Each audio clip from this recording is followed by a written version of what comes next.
The fragile ceasefire between Israel and Iran appears to be holding for now. The CBC's Briar Stewart is in Turkey, close to the border with Iran, with the latest. And so, Briar, what more can you tell us about this tenuous ceasefire?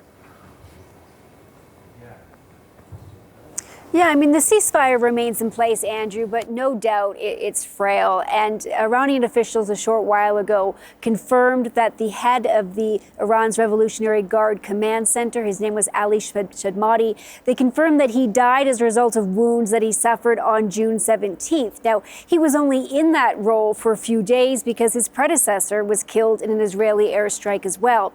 According to Iran state media, the Revolutionary Guards are vowing harsh revenge on Israel, but for now, the ceasefire remains in place. Now, we do expect that U.S. officials will be meeting with their Iranian counterparts next week. Not only will they be discussing the nuclear program surely, but also the status of the ceasefire. U.S. President Donald Trump was asked repeatedly about the situation between Israel and Iran during that wide-ranging NATO press conference. Here's some of what he had to say. They were both satisfied to go home and get out. And can it start again? I guess someday it can. It could maybe start soon. I think a big telltale sign was when, as you know, Iran somewhat, by not much, violated the ceasefire. And Israel had the planes going out that morning, and there were a lot of them, 52 of them. And I said, you got to get them back. And they brought them back.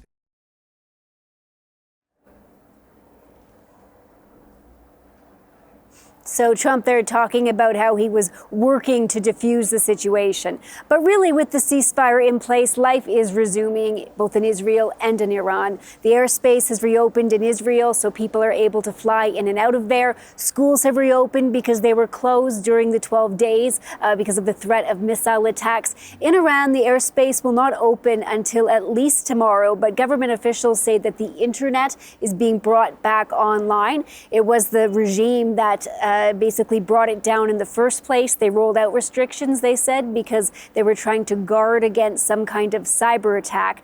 A short while ago, I did speak with someone in Tehran who was out on the streets at the time of our phone call, and he said the city was appearing to be a little bit busier. People were out, shops were beginning to open, but there is still a lot of fear in Iran and uncertainty at how this is all played out and what it will mean really for just the regime and its grip on power. And Briar, let's turn our attention to a possible ceasefire between Hamas and Israel. What can you tell us about that?